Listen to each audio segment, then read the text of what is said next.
恒域旅遊路線 SL1，乃都巴營辦的恒域大環遊 HANIC Superloop， 循環來往恒域貝爾及博覽館及北岸，依次途經中環西、石田、南山、橫橫大橋口岸、舊城歐、恒海理工大學及中環中心。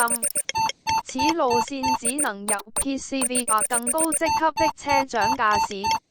歷史開辦背景：2018年末，當時仍處於布倫東市時代，杜巴開辦觀光巴士就到聖但吉英遊 C1 線，循環來往中環碼頭及南山，只於平安夜當日提供一個班次便告停辦。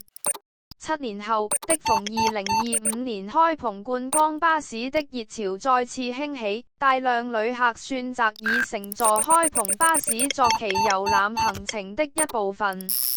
有見及此，恒域交通局有意重組及擴展市內的觀光巴士路線網絡。其中一條已定開辦的新路線規劃行走布倫東及恒海、拼市經城市紀念碑、布倫東堤岸、橫橫大橋口岸、恒域巨像、銀燭廣場等重要建設及景點。該路線被交由都巴營運，並命名為 SL1。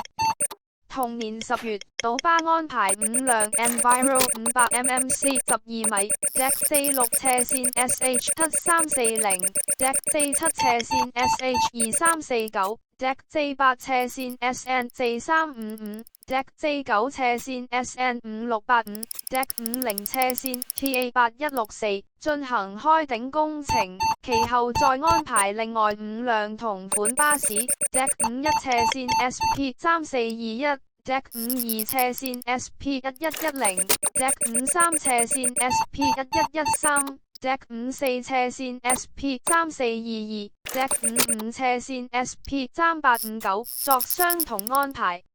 SL1 線為恒域擴張觀光巴士路線網絡拉響頭炮，此路線因其為循環線，以及總站兩端距離極遠而被冠名為恒域大環遊。路線改動嚴格。2025年11月11日 ，SL1 線投入服務。收費：全程收費56.5元隨上隨落票。票價135元1日，250元2日，320元3日。乘客憑票可於票上所述之日期內無限次乘搭 SL1 線，同時可享有其他套票優惠，如隨上隨落、Hop on、Hop off 及優先上車等。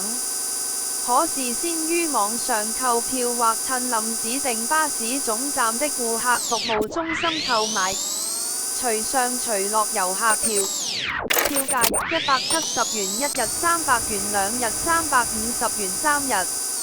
乘客憑票可於票上所述之日期內無限次乘搭所有都巴路線。同時可享有其他套票優惠，如隨上隨落、Hop on、Hop off 及優先上車等。必須於購買時出示旅遊證件。用車：此路線使用10輛 Enviro 500mmc 半開篷巴士 Deck 4655行走。